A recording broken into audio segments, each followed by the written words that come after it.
Sometimes I'm tossed and driven, Lord.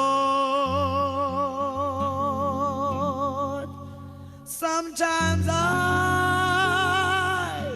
don't know where to go. My mother and father won't own me, so I'll try to make heaven my home. Talking about a child that do love Jesus. Here is one. Here is one.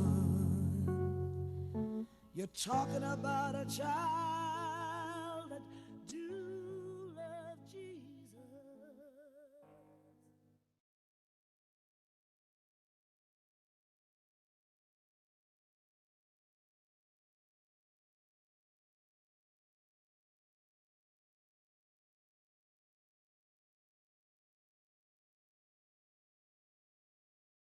They say love is the answer, they say love is the way. What's going on? This is E40, the one and only 40 Water, with the soundtrack for the town, shouting out BAMFest 2021 International. Produced by the Lower Bottom Playaz, BAMFest 2021 International from Oakland to the world, live from the Black Arts Movement District in West Oakland. Sponsored by Earl Stevens Fine Wines, man. You know what I'm talking about? Support the culture.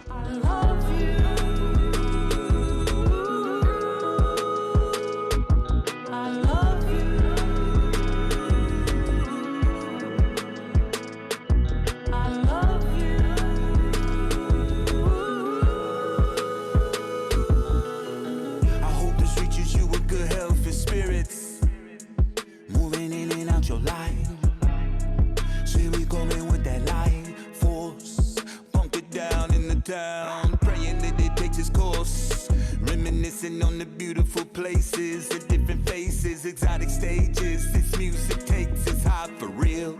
I know that fear for real, but still, they say love is the answer, they say love is the way. Listen the world, I hope I see you again someday. Isolation, trying to find the right words to say. I love you. To the rest of the world, Oakland, to the rest of the world. BandFest 2021 International is 31 days of art, culture, education, civic discourse, and networking events offered as a community celebration of our legacy of resilience, our massive reservoir of talent, and our legendary determination for equity and justice for Black people. BandFest 2021 is a hybrid event offering both virtual and live programming. The festival is presented by the Black Arts Movement Business District, Community Development Corporation, and produced by Oakland's premier North American African Theater Company, Lower Bottom Playaz. Under the artistic direction of Ayodele Nzinga, MFA, PhD, the Poet Laureate of Oakland. For most information on festival programming, please head to bandfest.com.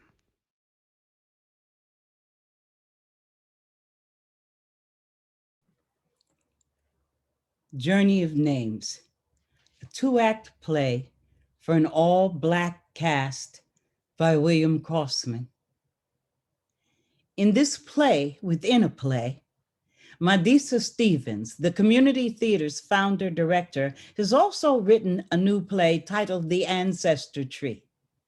That new play is about her family's long history from slavery to the present, and she is assembling her cast for their complete on-stage rehearsal. Except for one brief scene, which takes place in Madisa's bedroom, all of Journey of Names scenes take place on Community Theater's home stage in the church basement where the cast is rehearsing and will eventually perform Madisa's play. Its curtain is open. The lower part of a tree prop with a thick trunk and thick lower leafy branches is in place towards the edge of mid-stage left. Its higher trunk and branches are out of view. Otherwise, the stage is free of sets. The props are placed around its perimeter. 3 digital video projections on the stage wall will constitute the backdrops of the ancestor tree's maroon and sharecropper scenes. Act 1, Scene 1. Madisa enters stage right, holding a small vase of water with a flower in it. She performs a libation, sprinkling water on stage as she silently prays. Then she starts walking nervously around the stage. She moves closer to the tree prop at stage left, looks up and around, and begins to speak with anguish in her voice. Great-great-grandmother Yawande, great-grandmother Ekendayo, grandmother Iya Adisa, I need you. I need you to help me. Please, I need to lean on you. I'm trying to tell our story. I'm trying to tell our story here on this stage. Our whole story. Your story. My story through time. Scared I won't get it right. I'm worried I won't tell your true stories as they've come down to me through the generations, through your voices, your words, your painful, heroic lives. I feel unworthy. Yet I feel I gotta try to tell your story. So much that happened, so much traveling from place to place over so many years.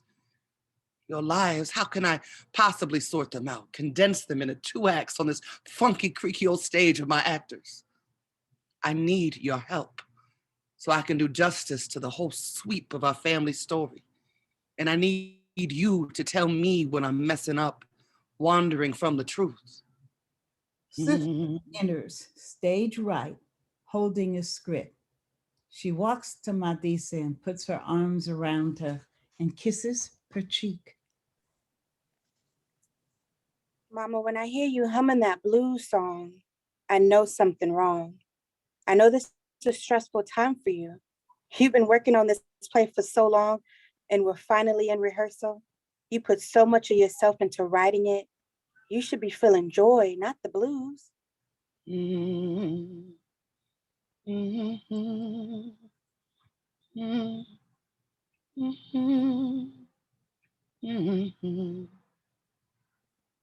Mama, I know what's got you humming your blues song. It's your mama, isn't it? It's always about her. You're wishing she wants to be here with us to claim her rightful place in our family story. That blues song you hum has words, but I've never heard you sing them. If you could ever get those words out from inside you. I can't talk about her right now, sister. We've got a rehearsal beginning in a minute. I'm through singing the blues, okay?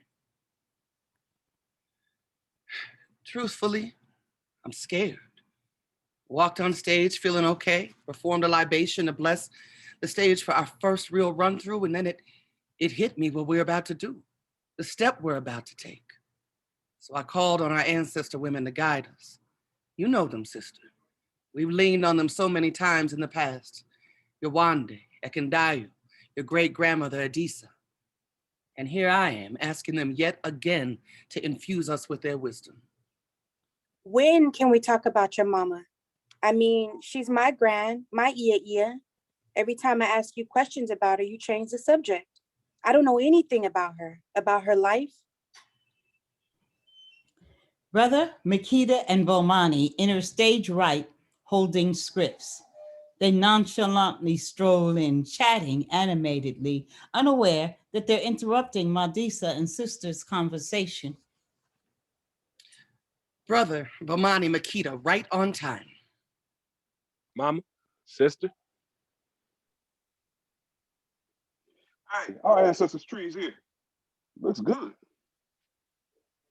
Yeah, Good like and solid. finally finished it, and all other digital backdrops too. Took them months. Rubbing it will bring us good luck. and a good opening night. Our tree is asking to be blessed by you too. Madisa's sister and brother walk to the tree and rub it. Now we and our tree are all blessed. Makita, I'm so sorry. I've hardly had a chance to talk with you all since we've been working on this play. And so consumed with getting it right and on stage, I haven't really been talking at all, except to myself. Just been wearing my director's hat and shouting director stuff at you. We understand, Ma Adisa. It's an honor to perform with you, and especially now to celebrate the theater's 20th anniversary. It's hard to believe. 20 years ago, there I was, a single mother with 3 kids, a low-wage job, taking some community college classes, acting whenever I could. After playing roles in other people's theater companies, I just knew I had to start my own. My friends and family relations thought I was crazy. Adisa, don't you have enough going on in your life with them 3 kids and a job that tires you out so much you can hardly keep your eyes open to do your college homework? But I found this space in this church basement. The preacher said if I fixed it up, he'd let me use it for rehearsals and performances. And that's how community theater got started, on less than a shoestring. Our first performance was Raisin in the Sun. We knocked on doors in the neighborhood, handed out flyers, actually got some people to come to our first performance. And the word started to get out. A few more came to our second performance, and here we are 20 years later. And we're still knocking on doors and handing out flyers. You all have accomplished so much. Our children can tell you stories. They were here in our basement theater those early days. We'd be rehearsing our plays, and sister, brother, and little Yele would come back from school and play around the churchyard. And when it started to get dark, we'd hang out in a little cubicle here in the theater for most of the evening, eating, finishing up homework, reading comics. Teasing each other. And watching what it took to get a play on stage. And then when you needed kids to play parts, we were ready and willing. Yeah, ready and willing to compete with each other to see who got the most applause when the curtain fell and we took our bows. Georgina and Lashana enter right stage holding scripts and walk to Madisa. Georgina, Lashana. We're so glad to be on stage with you again. Georgina, we're so grateful to you once again for designing and making our costumes. All that research you did that went into your creations. Thanks, Georgina.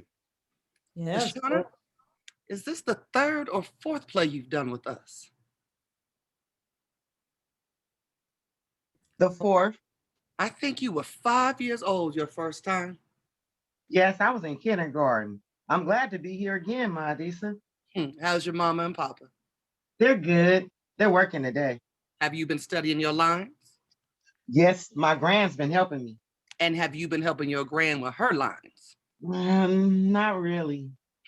Yele enters in a rush, stage right, holding script. Hey, Yele. Hey. Hey, sorry I'm late. Had to drive my kids to school, stop for some gas. Yele walks to Madisa, kisses her on the cheek. You get those grandchildren of mine to school on time? Yes, mama. Better not make them kids late for school. I want them to grow up smart.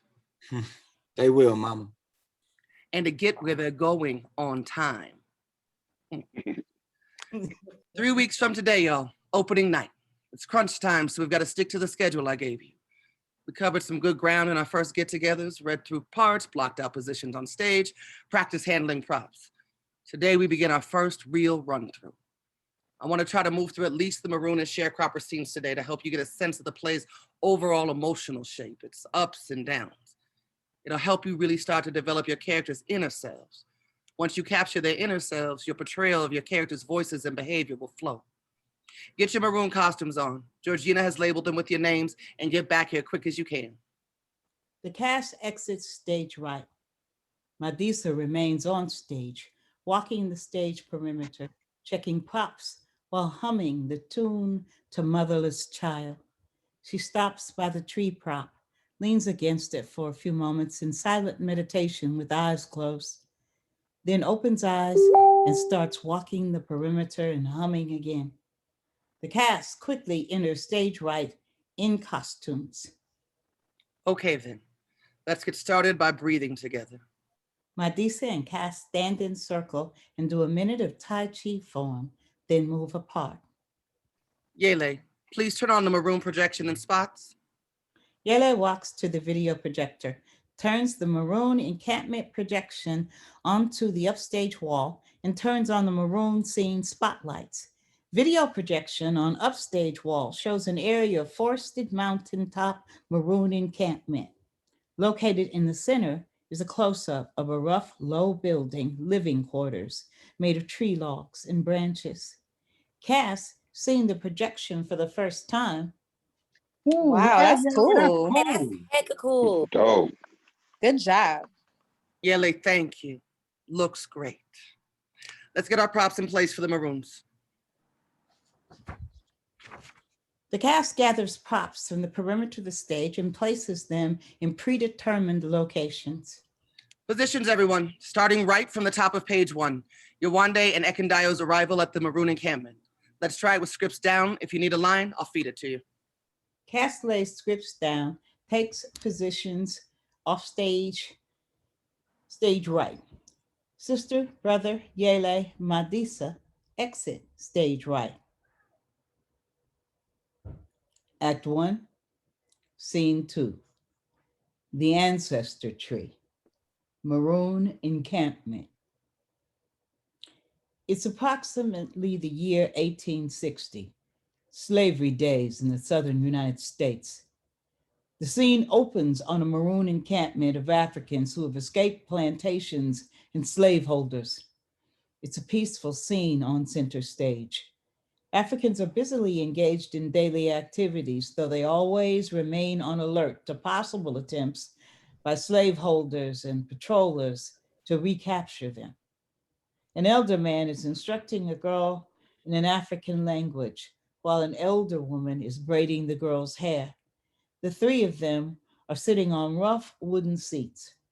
Rifles are stacked upright nearby. A maroon guard is holding a rifle, keeping watch for intruders, stage right. A guide and Yewande are off stage, stage right. Yewande, with a baby tied to her back with a shawl, has escaped the Stevens plantation. The guide, with a rifle who's helped them escape, has led them up a steep mountainside to join the maroon community.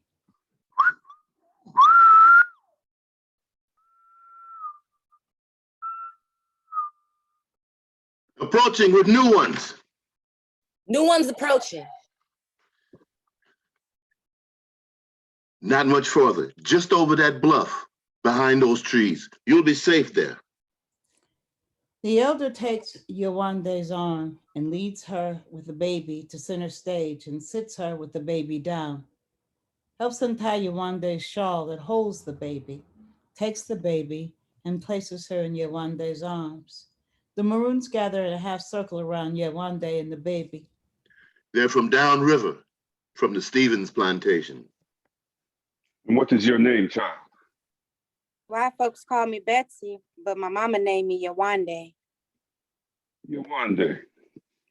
Ah, Yewande. Mother has looked for me. Mother has returned. You and your mama are Yoruba people. Yewande. Yewande. And your little one? What did you name her? Ekundayo. Ekundayo. Ah, Ekundayo. Tears have become joy. Ekandayo. The elder reaches out his arms for Ekendayo. Yewande hands Ekendayo to elder. The elder holds Ekendayo aloft and faces her to the four directions and speaks to ancestors. We thank you for the gift of this mother and child. Let us celebrate this mother, this child that has come to us today. The elder returns Ekendayo to Yewande. Yewande continues to sit and cradle Ekendayo in her arms, humming to her, and discreetly begins to nurse the baby. The Maroons take African drums and begin to play. The elder woman and girl bring food baskets and water flasks from stage right to center stage and offer them to Yewande.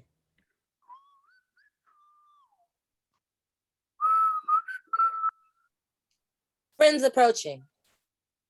It's Ekanyele.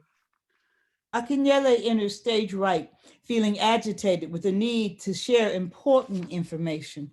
Maroons stop drumming, set food baskets and water flasks aside and gather around Akinyele, welcoming him. Yewande remains seated with Ekendayo.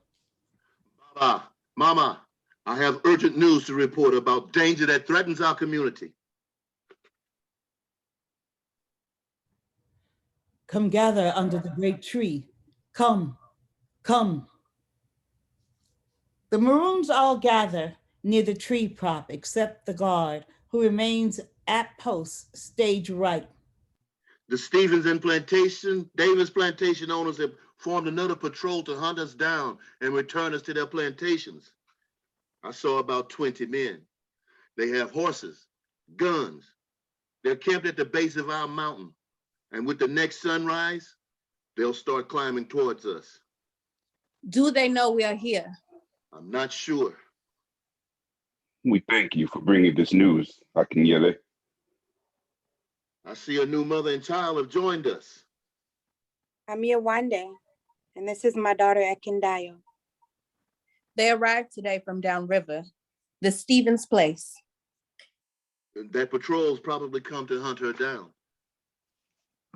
My sisters and brothers, this is not the first time we have been pursued, and it surely won't be the last.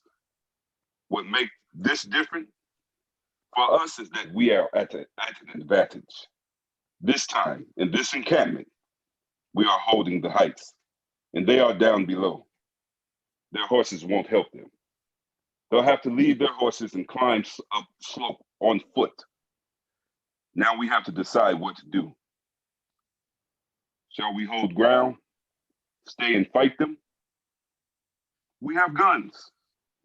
We know this mountain better than they do. We can ambush them. Or shall we retreat down the back slope silently and find a new place for our community away from the eyes of the whites? I'm tired of running. We ran away from our plantations, chased by men on horseback and dogs. We joined a few other Maroons with some of you, but we all had to keep on running because we were hiding in the low country, not much cover there, and the horses and jogs kept on after us. Here, as Baba said, we're on a mountain. We've been here for months and built a community here, a place we can call our own, free from the eyes of the whites, a place where this baby girl can grow into a strong young woman. I agree. This mountaintop is our land now. Other Africans will join us here. Some will bring guns. Our numbers will grow. We'll be stronger, better able to defend ourselves. I say we do whatever is necessary to keep it. We have a right to this high land. We have a right to the low country land too, because we worked it and bled on it. But we can start to fight for what's ours right here, right now. And if we have to bleed to keep it, at least we'll be bleeding on our land, not some slavers. I think we should ambush the whites and kill them all. But when they don't return, the owners will send more patrols and even government troops will come after us. We'll be outnumbered and we'll be recaptured or killed. I say we leave this mountaintop, build a new home in another place where we can live free. Does anyone else wish to speak? Okay.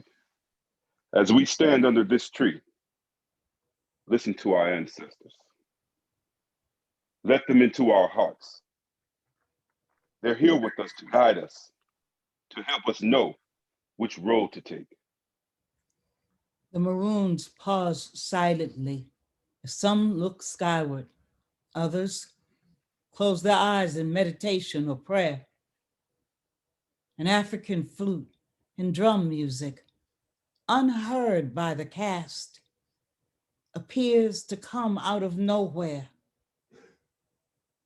An ancestor spirit dancer, unseen by the cast, circles the maroons, then dances to tree prop, clears spirit web with hands, arms, and waving scarf, circles maroons one more time, then exits stage left.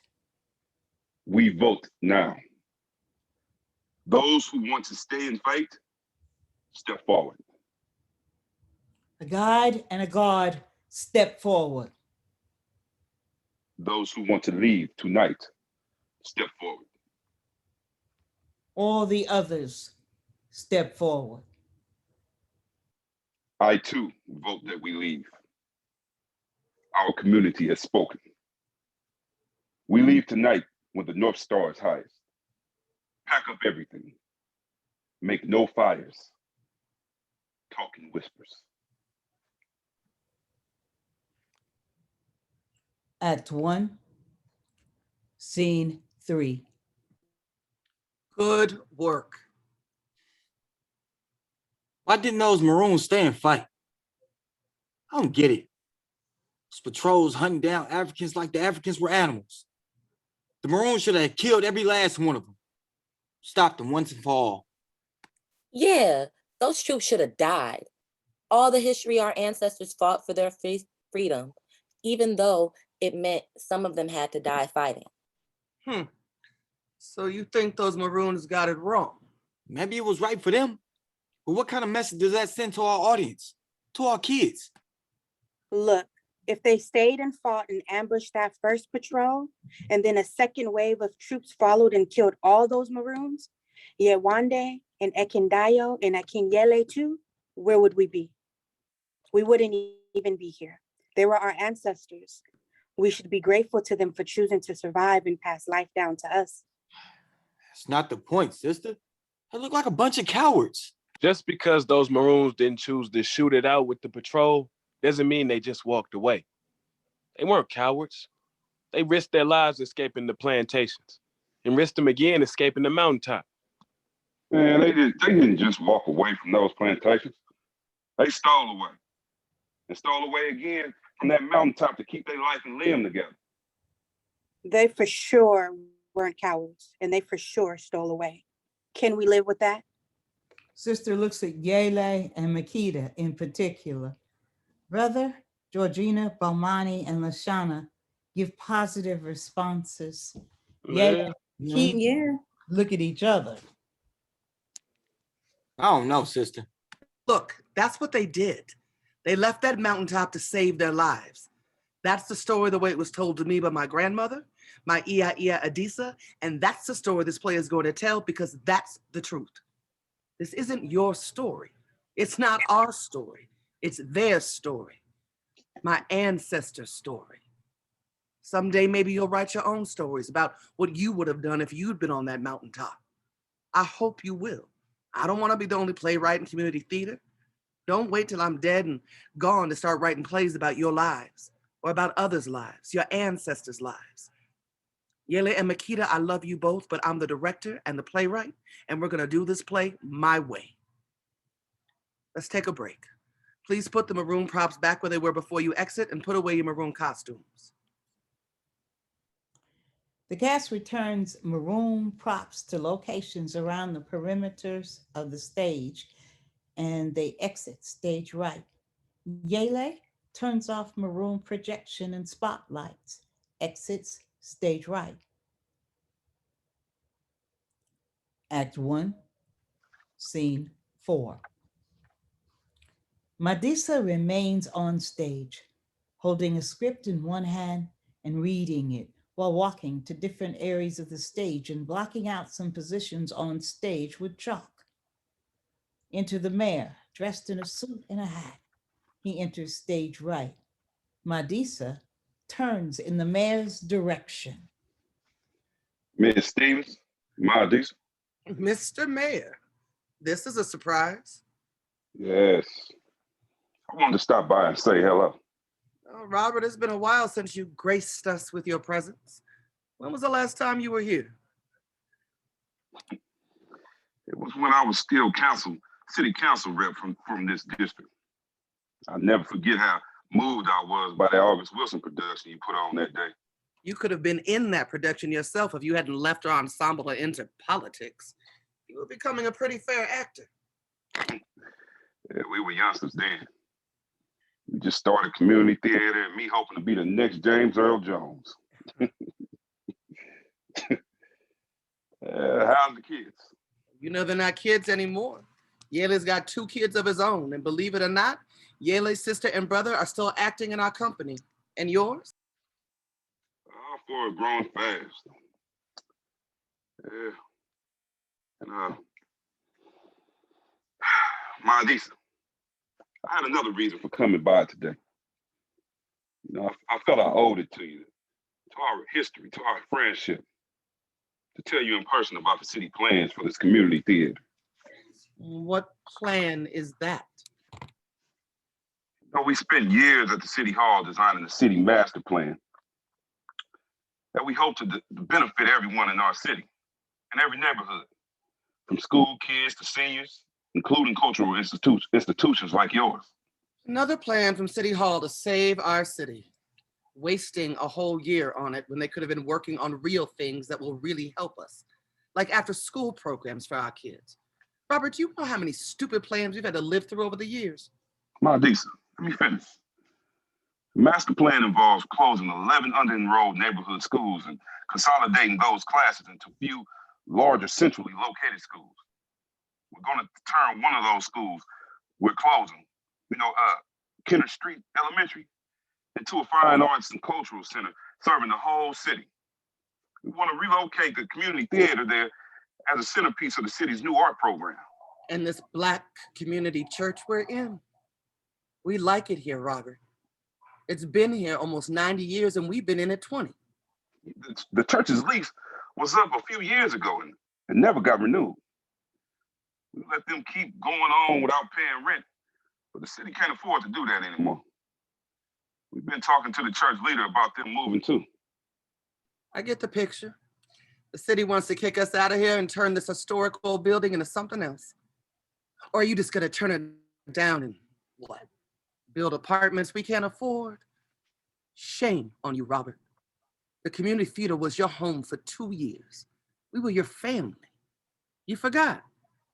And this was your community. You grew up right down the street from here, still lived in that same house when you married Kelly and had your first 3 kids. No. And then you and left our neighborhood, the flatlands here, for that big place you bought up in the hills after you were elected mayor. Mandisa, please. Kennard Street Elementary has a 400-seat auditorium that we're going to renovate with new theater seats, theater lighting, and a sound system. There'll be a new box office at the entrance, rehearsal rooms, theater director office with your name on it, even the marquee. Other classrooms will be turned into dance studios, music, rehearsal spaces, and artist studios benefiting other art organizations. Once you move to the new arts center, the city will give you, the community theater, a grant of $50,000 renewable annually to support your productions. Jesus Christ, Robert. You must really want us out of here. What'd you do? Find some oil gushing up under the church? I know land values are climbing around here with all the new folks moving in, but... Down at the city, we're trying to make some changes so this city will work better for everyone. The school kids. You really think busing school kids out of their neighborhood to some mega school downtown is gonna help them? Yes, I do, Mandisa. I do. I think we'll be giving a huge boost to all our city arts and cultural groups by bringing them together into the finest arts center we could possibly imagine for the city. You needn't be afraid of change, Mandisa. Robert, don't you lecture me about change. I know about change. My whole life has been about change. Well, please think about it, Mandisa. I want to see the community theater here thriving. I'm sure you do. I'll come back in a couple of days to talk to you about it again. I won't be able to talk with you in a couple of days. Not till our play open. I am too busy with rehearsals. You come to our opening in 3 weeks, and we'll let you and our audience know what we've decided. Well, then, I'll be on my way. God bless my Adisa. You needn't be afraid of change, my Adisa. The hell did he think he was talking to? I can't believe this. Like, I don't have enough to deal with right now, just getting the play together for opening night. The cast enters stage right in street clothes, talking amongst themselves. Hey, what's going on? Oh no. Hey, was that Mayor Robert running out of here? Yes, that was the mayor. Is it true he used to perform with the community theater? That was years ago, before he decided to exchange one stage for another. Was he a good actor? It was pretty good. In fact, he put on a pretty good show here today, too. What did he want? Laid out his new master plan to move our theater from here to a school way across town, Kennard Street Elementary, that they plan to close and turn into a city arts center. Master plan? Sound like more like master's plan to send us up the river to work for his new plantation. I saw that Kennard School protest on TV. Parents and kids there have been fighting those plans every step of the way to keep their school open.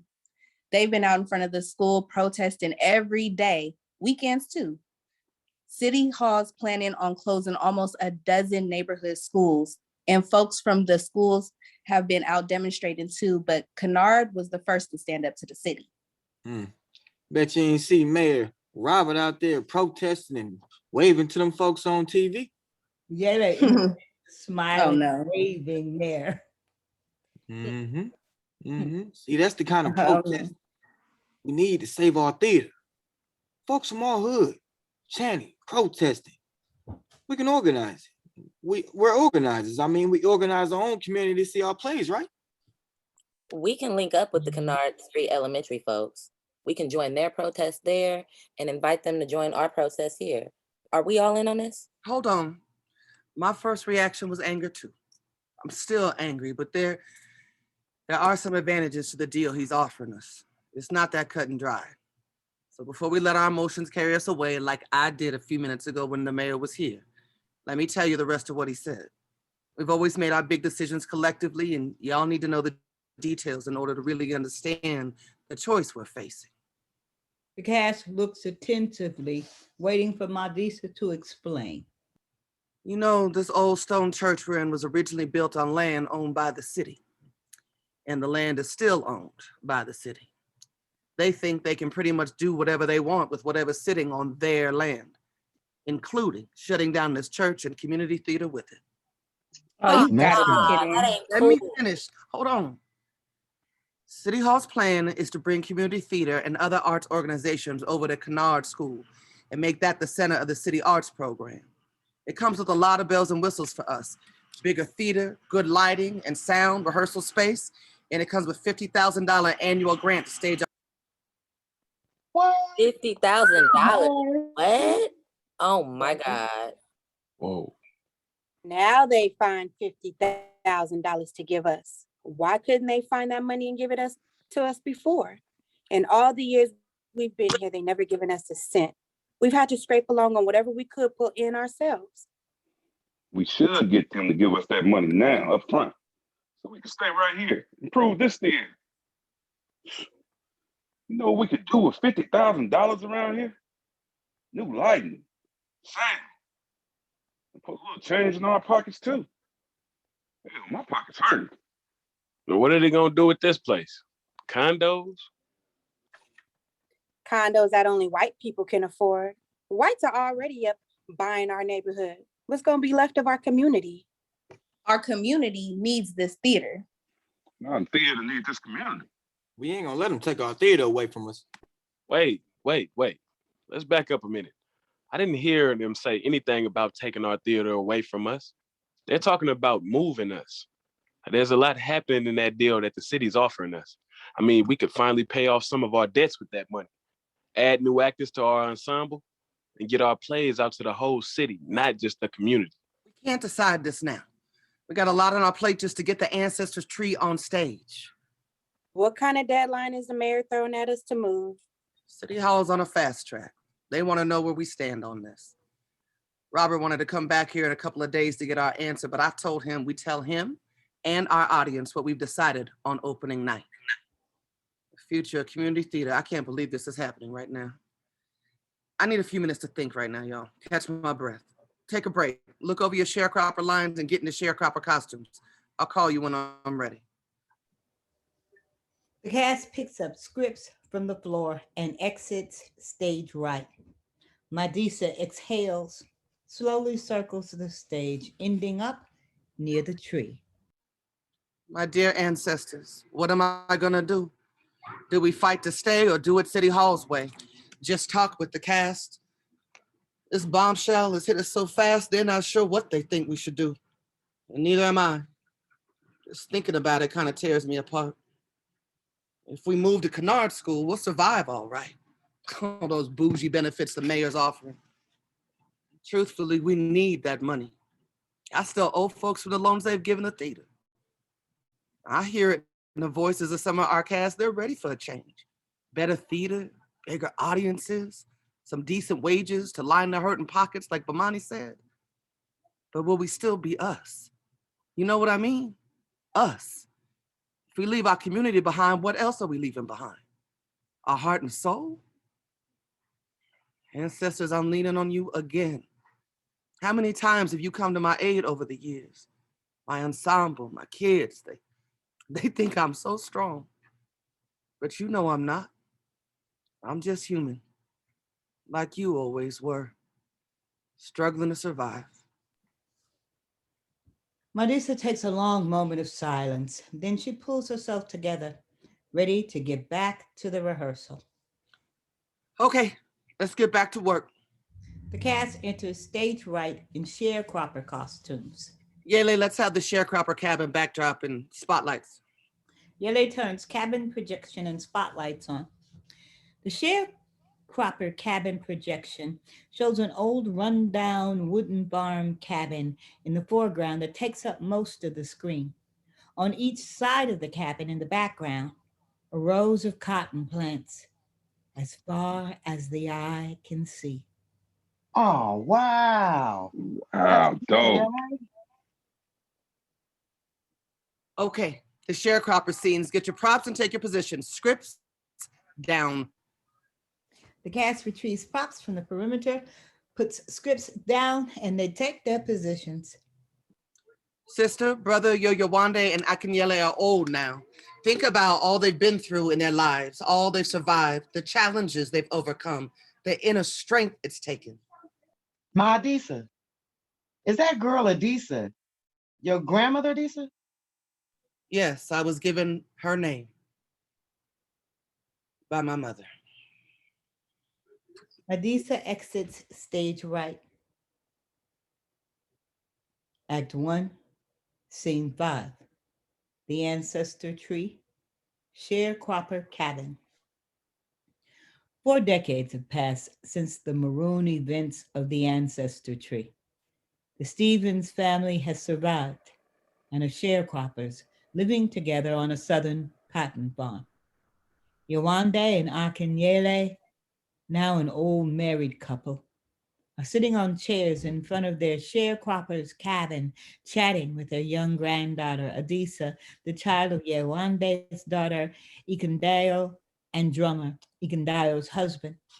Yewande is braiding Adisa's hair. Akinyele is whittling a stick of wood with a knife. A rifle is propped up next to him. Other rifles are stacked nearby. Baba Yele, tell me again how your leg got hurt in the war. You want to hear that story again, Adisa? Okay. You know it happened during the war they call the war between the states, between the North and the South. In the South, they wanted to keep our people as slaves, and child, you've heard this story so many times before. I like to hear you tell it, Baba. All right.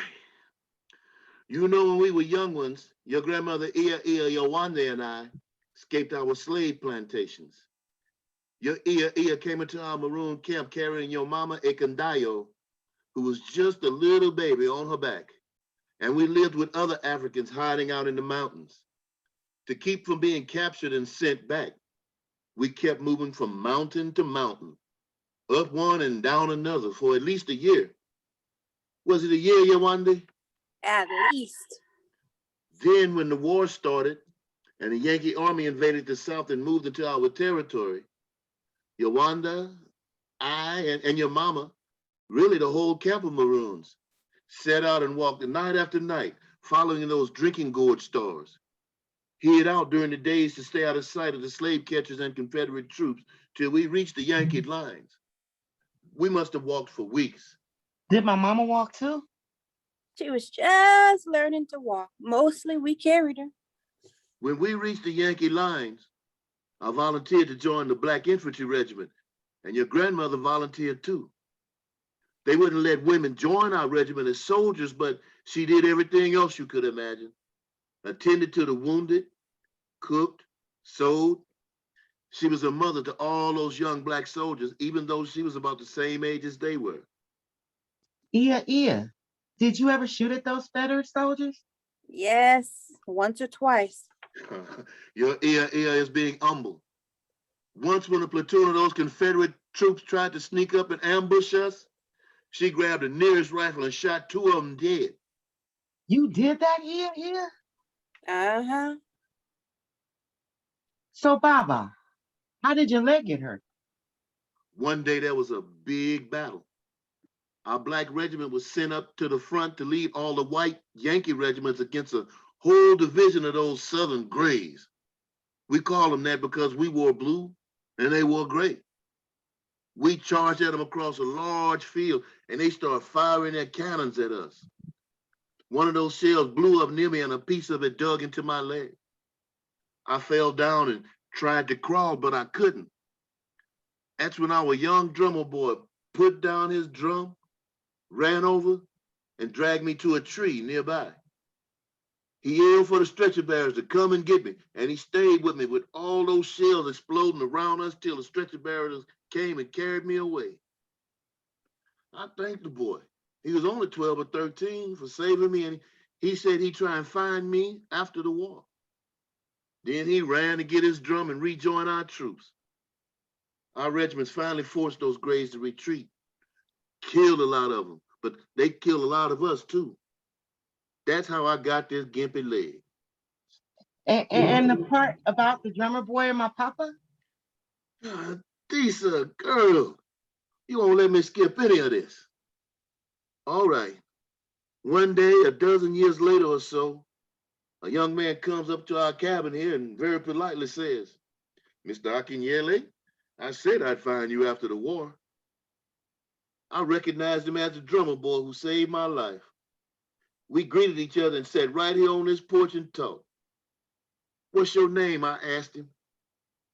"Everybody names me Drummer," he said. "I don't know my true birth name." That's the day when Drummer first met your mama. You should have seen that young boy's eye open wide when he saw your beautiful mama. Well, it turns out that Drummer stayed in the next county not so far away. Visit us every Sunday for months till he finally asked us if he had Ikendayo could get married. Ikendayo said she wanted to marry Drummer too. So of course we agreed. By then, Drummer was already trying to bring all of us sharecroppers together, organize us so we could stand up for our rights.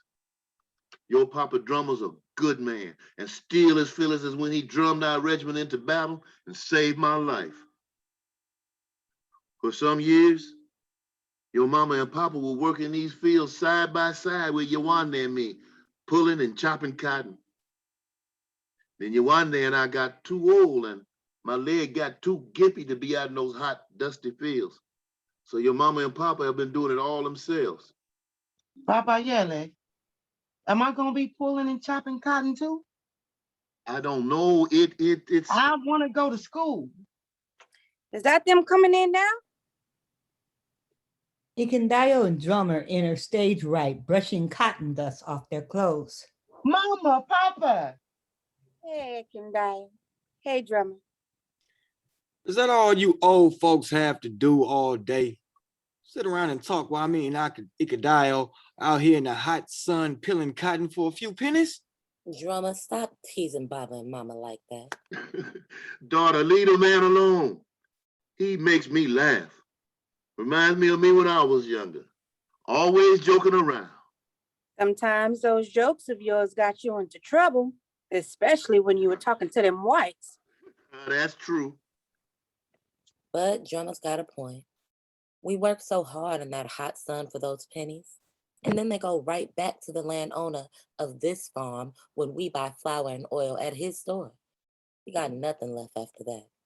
Worse, we owe him more and more every year. More often than not, I feel this sharecrop is no different than pulling cotton all people did back in the slavery times. Drummer, stop talking like that. Nobody's standing over you with a whip like they did. My mama and Ikenyele here and me and even you when you were just a little boy. Yowande's right, Drummer. Life's hard now, but at least no one's owning us and whipping us. We got that freedom from winning the war. But still, we don't own anything, and the landowner can kick us off his land anytime he wants. That's not freedom. It's not freedom as long as white Klansmen are riding around here like they been doing, burning all cabins, churches, shooting and lynching all folks. Sheriff and his deputies are riding with them. Their clan too. We got guns. We can defend ourselves. We can't do it alone. Can't do it alone, Baba. Not just us. We got to join with other cropper folks in the valley. At sundown, Ikedayo and all, we're gonna go meet with some croppers up by the big tree, down there by the river, make a plan. Yewande, you come with Ikedayo and me. Akinyele, need you to stay with Adisa to protect her in case there's trouble. Keep that rifle of yours in handy. Yewande, you got any food in that stew pot of yours? Ikedayo and I sure got some strong hunger. Indeed. Wash up and we'll eat. Yele turns off sharecropper cabin projection and screen spotlights. Madisa enters stage right. Good. It's happening. Lashana, you delivered your lines like a pro. Rest y'all, keep it moving. Right through the next scene at the big oak tree by the river. Exit now and enter with your rifles. The cast picks up prop rifles, exits stage right.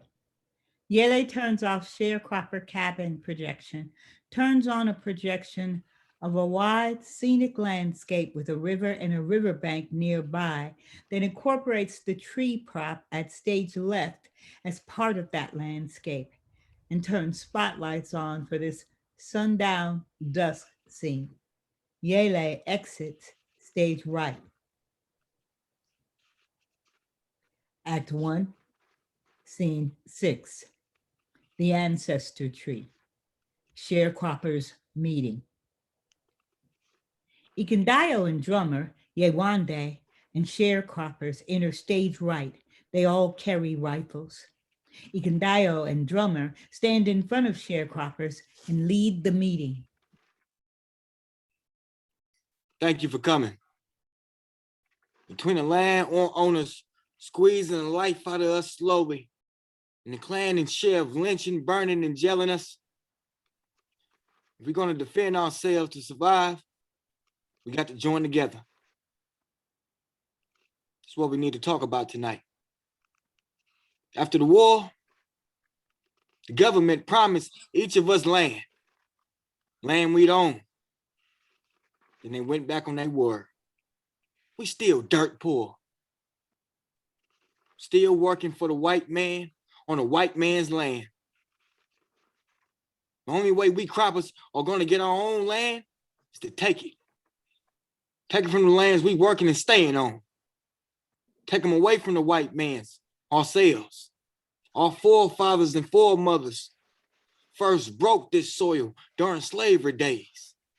Their blood, sweat, watered these lands. And we still water them with our blood and our sweat and our tears today. These are our lands. It's time we claim it. I mean, I agree with you. How we gonna do that? Take the land for ourselves? First of all, we need to get over the idea that we need the white man for anything. I ran away from a slave plantation with my baby daughter to a free maroon community up in the mountains. Man, Akinyele there, he became my husband. All of our family shared everything, raised our young ones together. We were a community. That's what we need to be here, a community, acting together. That's the only way we'll make it through. We can do it. We can take these lands and we can defend them against the white man when he tries to take them back. But like I say, how we gonna do it? What's our plan? I believe if we go back, talk to as many croppers as we can, and bring back as many here as we can all sit under this tree and listen to what the ancestors tell us. Their wisdom will guide us as we plan and take the next steps. That'll be a good start. Let's all gather here again by the big oak 4 nights from now. Tell the families you trust to join. Otherwise, Puts fingers to his lips, signifying silence. Suddenly, gunshots ring out from off stage. The sharecroppers are being attacked. Drummer yells to the sharecroppers, pointing to the source of the shots from off stage left. take cover, take cover. The sharecroppers raise their rifles and begin shooting in the direction of the gunfire. They keep shooting as they retreat, moving backwards towards stage right. They all, except Drummer, exit stage right. Drummer stays on stage, continues to shoot, covering the other sharecroppers' retreat. He is hit. He falls to the ground. Ikendayo starts to enter from stage right. She turns and looks back at the sharecroppers off stage of stage right. She shouts to the sharecroppers. Cover me, keep shooting. The sharecroppers keep shooting from off stage of stage right. Their rifles are visible, pointing at off stage of stage left. Yewande enters stage right, following Ikendayo. From off stage of stage left, the shooting stops. Sounds of men shouting and horses galloping away. Ikendayo, Yewande, and the sharecroppers run to Drummer's still body, lift him, carry him towards stage right. Let's get Drummer back to the cabin. Get home. Make sure your families are safe. All exit quickly, stage right. Oak Tree River projection turned off. Act 1, Scene 7. Good. The feelings are coming through. Remember when you're firing your rifles, these are old-time guns. You can't keep firing like the AR-15s. After you fire off a shot or two, you're gonna have to stop. Find some cover, reload. We'll record sound effects later. Okay. All right. I can respect those sharecroppers' struggle to take the lands for themselves. We got our own struggle right here to keep our theater from being taken away from us, from our community. Got that right. Like used to hear mama say, you know, when we was kids, same struggle, many friends. Break time. The cast animatedly exits stage right. Madisa remains on stage alone, starts slowly walking around stage while humming the same blues melody she sang before. She starts sniffling, wipes a few tears from her eyes. Sister enters stage right, walks to Madisa and puts her arm around Madisa's shoulders. Mama, I'm okay. I just need a little time to myself. Mama, you got tears running down your face. You're humming your blues song. That doesn't sound like you're okay. Madisa remains silent, slightly turned away from Sister. She silently wipes more tears from her eyes. Mama, you're trying to tell your family's history, but you can't keep leaving your mama out that story. She's a part of it too. We're skipping a whole generation that's responsible for you and us being here. I know how hard it is for you to talk about her. You never really been able to tell us anything about her, what she was like. A couple of times I heard you call her name, Wanda. You can't keep shutting her out, acting like she never existed, even if that's the way she treated you. I'm speaking from my heart now, Mama, but I don't think you'll make it through these next few weeks, mentally, emotionally. I mean, without accepting her and without sharing her with me, Brother Yele, even his kids, your grandkids. She's our grandmother, Iya Iya. She's our ancestor too. She's on our ancestors tree too. Heather and Yele enter stage right. They take a few steps onto stage. Is everything okay? Sister? Mama? Sister gestures for Brother and Yele to exit. Brother and Yele pause, then turn and exit stage right. Her name's not Wanda. It's Yawande. My grandmother, Iya Adisa, named my mother Yawande. She wanted to honor her by giving her the name of Adisa's grandmother, Yawande the Maroon. I ain't never hear my mama call herself Yawande. She only wanted to be called Wanda. I was 5 years old when she left, took off just like that. I never saw her again. The only thing she left me was her smell. I remember she smelled like cinnamon. Iya Adisa raised me. Sister wipes tears from her own eyes, puts her arm around Madisa's shoulders. The two women remain silent in an emotional embrace. Sister softly begins to hum the melody to Madisa's spiritual blues song while holding Madisa. After humming, Madisa breaks into great sobs that shake her whole body. Sister continues to hold Madisa. They cry together. Love and hate. Don't think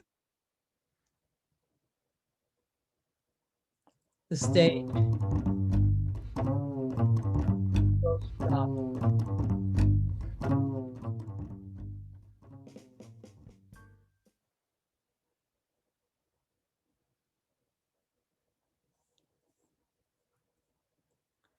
That concludes part 1 of Journey of Names. Part 2 can be found in the BAMFest calendar at www.bamfest.com. I would like to introduce the cast. Mr. Reginald Williams, Reginald Wilkins,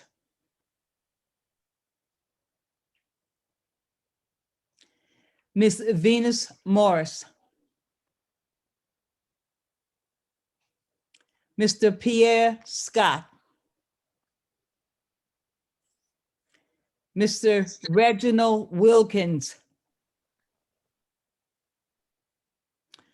Noel Guest, Stanley Hunt, Karan Streets, Nico Buchanan,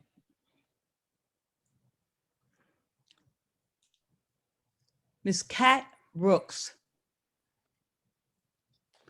our stage manager, Kenitra Love, our Zoom goddess, A.M. Smiley, our author, Will Crossman, and I am your hostess this evening, Ayodele Nzinga, and this has been Journey of Names by Will Crossman. I'd like to offer the author a chance to say a couple of words, and then I want to invite you to invite someone To catch up with this first part of Journey of Names, which will be posted on the website, and then to tune in to the last half, because there's so much more yet to come in this play by Will Crossman. Will, would you like to say something? Just want to express my gratitude for this wonderful work that you did. Ayodele and your magnificent cast. Thank you all for all the effort and love you put into this. And I really look forward to August 29th when you're going to follow it up with the second half of the play. Thank you so much. Thank you, Will, for this piece for us to play with. This is a work in development. After the second half, we're going to invite you to be in conversation with us about the topics of the play, how you feel about the contents, things of that nature that help playwrights turn their works into works then that you want to support, get behind, and follow them onto stage. So we invite you to be early adopters of Journey of Names. And so we're going to, there's Mr. Reginald Wilkins, a handsome devil with the silver beard there. So with that, we're going to play our pre-show deck for you and wish you a good evening. And we will see you back for the second half of Journey of Names by Will Crossman. Thank you.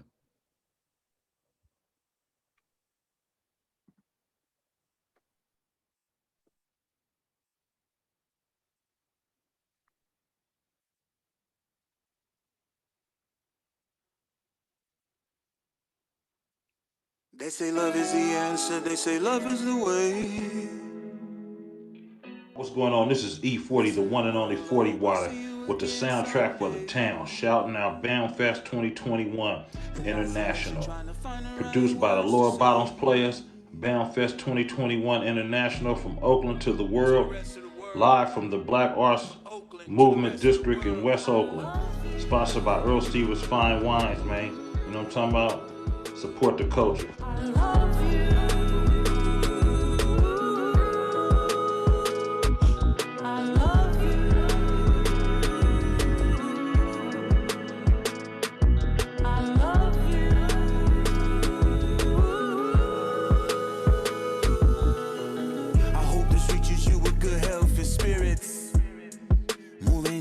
Your life. See we coming with that light force. Bunk it down in the town. Praying that it takes its course. Reminiscing on the beautiful places, the different faces, exotic stages. This music takes its high for real. I know that fear for real, but still. They say love is the answer, they say love is the way. Missing the world, I hope I see you again someday. Isolation, trying to find the right words to say. I love you. To the rest of the world, from Oakland to the rest of the world.